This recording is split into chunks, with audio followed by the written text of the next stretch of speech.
E aí, pessoal, tudo bem? Aqui quem fala é a Ana e hoje veremos o quadrinho The Witcher, Memórias Desvanecidas de 2020. Galera, durante toda a HQ teremos diversos balões de pensamentos do Geralt, por isso eu decidi ler esses momentos, para que vocês possam sentir as reais emoções do bruxo a respeito dos acontecimentos de sua vida e do seu caminho até aqui. Particularmente eu curti muito a história e a arte dessa HQ. Pensando nisso, resolvi trazer esse vídeo sobre ela. E caso vocês gostem dessas histórias, de outras editoras, sem ser da Marvel e DC, é só deixar aqui nos comentários que nós traremos vídeos sobre elas também. Bom, sem mais demora, não esqueça de se inscrever e de deixar o like para ajudar o canal. E agora vamos para a história. O céu, bonito e azul, com nuvens brancas e fofas.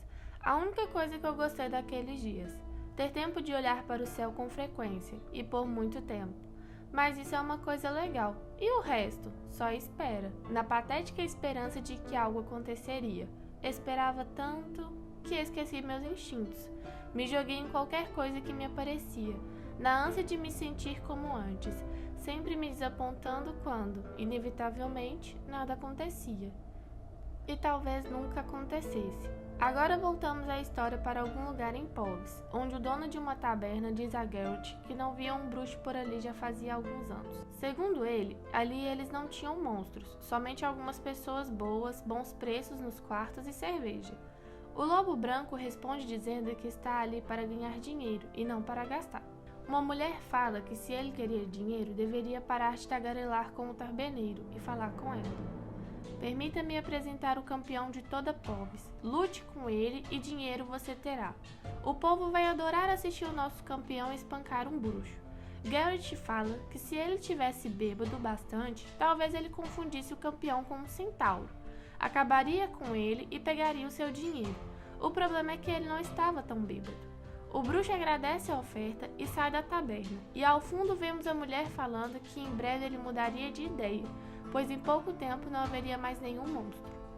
Do lado de fora, enquanto o bruxo se preparava para sair da cidade, um homem o para e oferece um trabalho, dizendo que não era para matar monstros, mas sim um trabalho simples e honesto. Vemos a história sendo cortada para Geralt, que em seus pensamentos diz as seguintes frases: um dia eu estava olhando o mar, e me ocorreu que o mundo não tinha mudado. Eu mudei e me perdi. Então talvez eu devesse mudar de novo, me adaptar, encontrar novas oportunidades e esquecer o que eu perdi. Agora já é noite e vemos o pescador e o bruxo em volta de uma fogueira. Geralt pergunta ao pescador o que havia acontecido com suas mãos. O pescador diz que havia um pirata em Skellige que queria tomar uma sereia como esposa e ela não o aceitou. Ele se sentiu tão machucado e humilhado que passou a caçar as criaturas. Ele cortava suas gargantas, não para matá-las, mas para deixá-las mudas, e assim elas nunca cantariam novamente, e não enganaria mais nenhum outro navegante. Porém, as sereias começaram a atacar todos que se atrevessem a entrar no mar. Não somente os piratas, mas viajantes e pescadores também. Elas arrancavam seus dedos, para que os piratas nunca mais pudessem usar uma espada, os viajantes o leme e os pescadores pescar. O bruxo diz que esse é um triste conto. O homem fala que essa história espantou a maioria dos pescadores das águas e afirma que ele também ficou assustado, mas que a ociosidade é pior que o medo e que a morte. Ele diz que ansiava pescar novamente, mas precisava de ajuda e nenhum homem estava disposto, pois quando viam suas mãos pensavam que ele era amaldiçoado e o tratava como um leproso. O pescador pede ao Geralt que pesque com ele e receberá mais que um dia, pois naquelas águas havia muito que pegar e apanhar, suficiente para lhes dar um bom pagamento. Geralt diz que ninguém quer um bruxo servindo cerveja, ferrando seus cavalos ou pegando seus peixes. O pescador fala a Geralt para deixar os clientes com ele, e diz que o bruxo terá dinheiro, comida e nunca mais terá que arriscar sua vida novamente. Ele o agradece e diz que pensará a respeito. Mais uma vez, nos é mostrado os pensamentos de Geralt. Eu tentei fazer outras coisas, tentei não fazer nada, tentei esquecer, mas eu não consegui, e todo o resto me pareceu como se não existisse. Nesse momento, vemos que alguém bate à porta de seu quarto. O bruxo em posição de guarda pergunta quem é, e do outro lado da porta um homem o contesta dizendo que se chama Daemont, e que trazia uma mensagem da prefeita de Badrene, do lado norte de Poves. Ele fala que souberam de um bruxo naquele vilarejo, e por isso a prefeita o enviou para contratar os seus serviços. No outro dia, vemos Garrett indo ao porto encontrar o pescador e dizê-lo que teria que fazer algo, mas que assim que terminasse voltaria. O pescador diz que está triste e um pouco desapontado com a notícia, mas que fazemos o que podemos, e os dois se despedem. Agora vemos que o bruxo já está na outra cidade, e mais uma vez se encontra perdido em seus pensamentos. Vaguei por povos, de cidade em cidade, procurando por novos começos, mas por onde passei, eu encontrei o mesmo olhar de medo e pena. A ociosidade é pior que o medo, pior que a morte. Morte. Um pensamento sombrio entre tantos outros, até que você apareceu. Ao chegar na casa da prefeita, ela fala que são tempos difíceis para os bruxos, e ele acontece dizendo que o mesmo para as mulheres governantes. Ela ri e diz que eles deveriam se unir, e o bruxo responde afirmando que sua companhia custa bem mais do que matar monstros. A prefeita nota que ele prefere não perder tempo e diz que isso é justo, e que as mães de suas cidades estão aterrorizadas, pois nebulosos têm atacado seus filhos.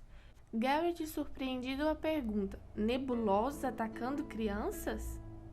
O bruxo diz que nunca viu nada desse tipo, e a mulher diz saber poucas coisas sobre monstros, mas que mesmo assim ela sabe o que eles fazem e está disposta a pagar para exterminá-los. E depois o questiona se ele precisava de mais alguma informação, ou se tinha alguma pergunta. E o bruxo diz que somente uma: por que o seu mago não mata os nebulosos? A mulher o responde dizendo que o seu mago se ocupa com assuntos mais agradáveis, e Garrett diz: e deixa as porcarias para os bruxos? E a prefeita fala: os dias nunca são bons para os bruxos, não é mesmo? Pulamos para Garrett em meio a um campo com seu colar o alertando que havia algum perigo por ali. E vemos em seus pensamentos as seguintes frases: quando você me ajudou, eu fiquei feliz. Assim que eu comecei, eu senti meus instintos voltarem. Eu senti que a esperança havia acabado, que tudo o que desejei aconteceria novamente. E aconteceu. Eu fui feito para isso. Eu finalmente estava no lugar certo novamente. Nada mais importava. Eu estava feliz. Vemos que após Garrett matar os nebulosos, ele aconselha a prefeita que o melhor é ele ficar um dia ou dois para verificar as coisas. Porém, ela o agradece e diz que solicitará sua ajuda caso aconteça algo estranho, pois ela deveria gastar o dinheiro da sua cidade com sabedoria. O bruxo diz que o seu palpite é que ela necessitará de seus serviços mais cedo do que ela imagina, e a explica o que acontecerá caso ele esteja ocupado. E a prefeita, com um tom de ironia, o responde: nós dois sabemos que não estará. Boa viagem, Garrett. Agora vemos novos pensamentos, mas dessa vez não é de Garrett, e sim de uma pessoa que está prestes a aparecer. Você partiu logo após me ajudar. Eu sei que você prometeu voltar, mas eu cansei de esperar. Eu tive um tempo maravilhoso com você lá no mar. Queria agradecê-lo.